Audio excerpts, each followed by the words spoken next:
بسم اللہ الرحمن الرحیم۔ ناظرین کرام، آج کی یہ خصوصی ویڈیو تاریخ اسلام کے اس عظیم المرتب جرنیل اور باب العلم کے ذکر پر مشتمل ہے جن کی پوری زندگی اللہ اور اس کے رسول صلی اللہ علیہ وسلم کی محبت میں گزری، یعنی امیر المؤمنین خلیفہ چہارم حضرت علی بن ابی طالب رضی اللہ تعالی عنہ، جنہیں اللہ کے رسول صلی اللہ علیہ وسلم نے اسد اللہ اور فاتح خیبر کے لقب سے نوازا۔ ناظرین، آپ وہ خوش نصیب ہستی ہیں جن کی تربیت خود کائنات کے سب سے عظیم معلم حضرت محمد مصطفیٰ صلی اللہ علیہ وسلم نے فرمائی، اور جن کے دل میں بچپن ہی سے اطاعت رسول صلی اللہ علیہ وسلم کا جذبہ کوٹ کوٹ کر بھرا ہوا تھا۔ یہی وجہ ہے کہ جب ہجرت کی وہ کٹھن رات آئی اور دشمنوں نے حضور صلی اللہ علیہ وسلم کے گھر کا محاصرہ کر لیا تو آپ نے اپنی جان کی پرواہ کیے بغیر نبی کریم صلی اللہ علیہ وسلم کے بستر مبارک پر سونے کو ترجیح دی تاکہ لوگوں کی امانتیں ان کے اصل حقداروں تک پہنچائی جا سکیں۔ آپ کی اس عظیم قربانی پر اللہ نے فرشتوں میں فخر فرمایا۔ حضور صلی اللہ علیہ وسلم نے آپ کے بارے میں فرمایا تھا کہ میں علم کا شہر ہوں اور علی اس کا دروازہ ہے۔ ناظرین، حضرت علی رضی اللہ تعالی عنہ کی علمی ہیبت کا یہ عالم تھا کہ اس وقت کے اہل کتاب کے علماء آپ کے سامنے آنے سے کتراتے تھے۔ تاریخ کا وہ عظیم واقعہ جس نے یہودیوں کے غرور کو خاک میں ملا دیا، وہ تب پیش آیا جب یہودیوں کا ایک وفد جس کی سربراہی ان کا سب سے بڑا عالم رئیس الجالوت کر رہا تھا، مدینہ منورہ پہنچا۔ ان کا مقصد اسلام کی علمی بنیادوں کو چیلنج کرنا تھا۔ انہوں نے طے کیا کہ وہ ایسے پیچیدہ سوالات کریں گے جن کا جواب دینا کسی عام انسان کے بس میں نہ ہو۔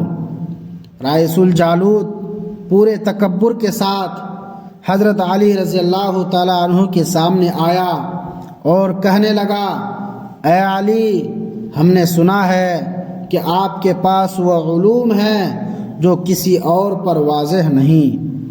اگر آپ سچے ہیں تو میرے ان سوالوں کے جواب دیں جو میں نے قدیم کتابوں سے نکالے ہیں۔ شیر خدا حضرت علی رضی اللہ تعالی عنہ نے کمال وقار سے فرمایا کہ تم سوال کرو، اللہ کی دی ہوئی توفیق سے میں تمہیں لاجواب کر دوں گا۔ پہلا سوال پوچھا گیا کہ وہ کیا ہے جو اللہ کے لیے نہیں ہے؟ باب العلم نے فوراً جواب دیا کہ وہ شرک اور اولاد ہے، کیونکہ اللہ کی ذات اکیلی ہے اور اس کا کوئی شریک نہیں۔ دوسرا سوال ہوا، وہ کون سی جگہ ہے جہاں اللہ موجود نہیں ہے؟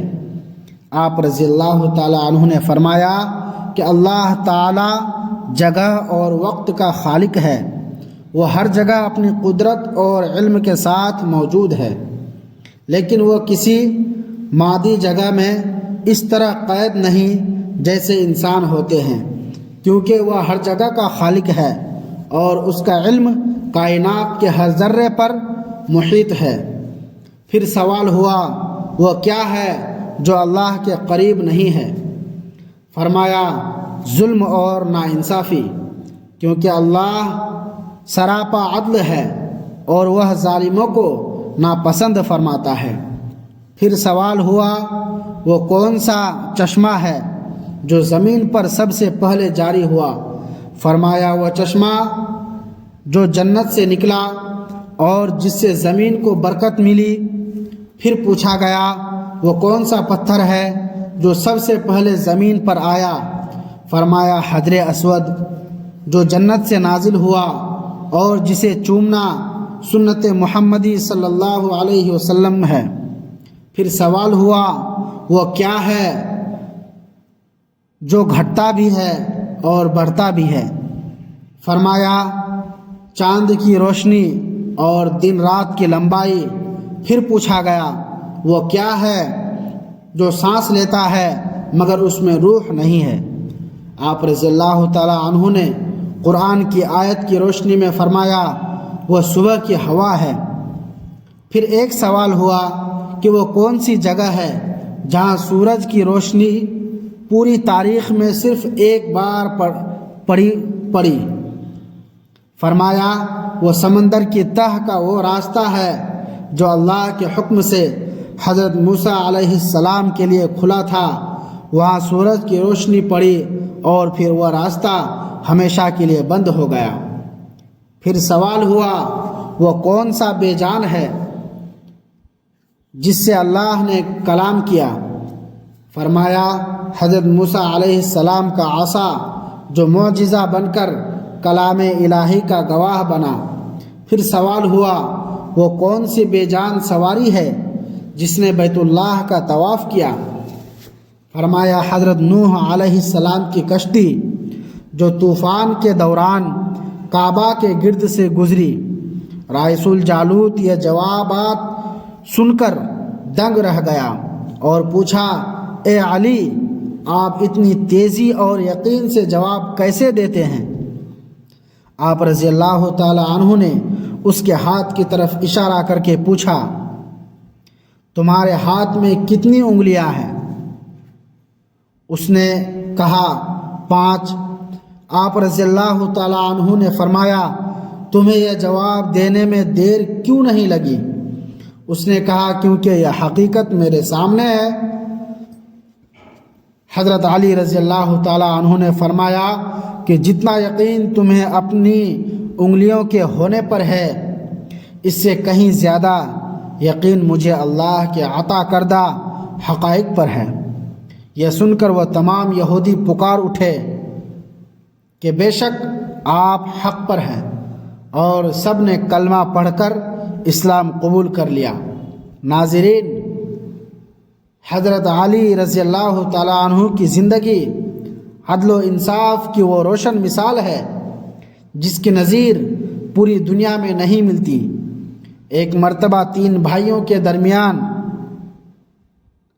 17 اونٹوں کی تقسیم کا مسئلہ پیدا ہوا، جس میں بڑے بھائی کو آدھا، درمیانے کو تیسرا اور چھوٹے کو 9واں حصہ ملنا تھا، مگر 17 کا عدد ایسا تھا کہ وہ تقسیم نہیں ہو رہا تھا۔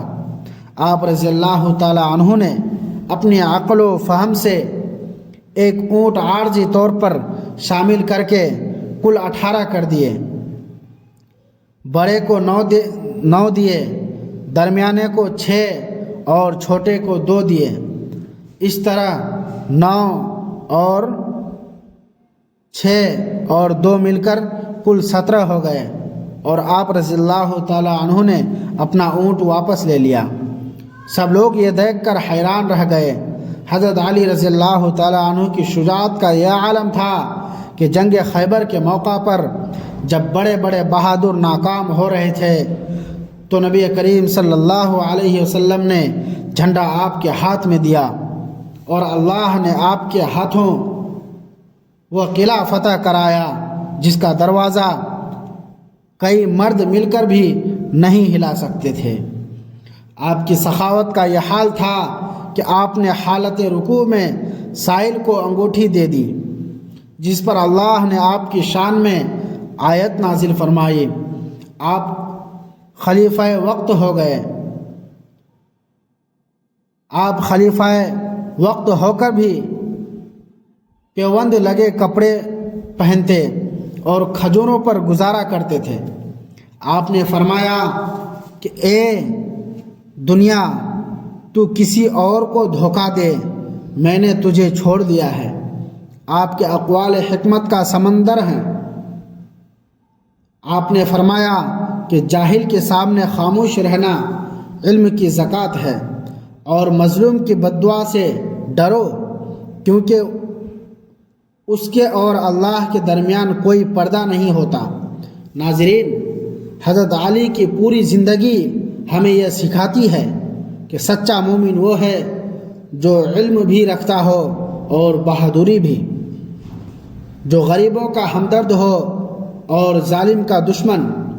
اللہ پاک ہمیں حضرت علی رضی اللہ تعالی عنہ کی سیرت کی روشنی میں اپنی زندگیوں کو سنوارنے کی توفیق عطا فرمائے، آمین۔ ناظرین، کمنٹ باکس میں اللہ تعالیٰ کے صفاتی ناموں میں سے کوئی ایک نام ضرور لکھیں اور اس ویڈیو کو زیادہ سے زیادہ شیئر کریں تاکہ یہ علمی خزانہ سب تک پہنچ سکے۔ ملتے ہیں اگلی ویڈیو میں، اللہ حافظ۔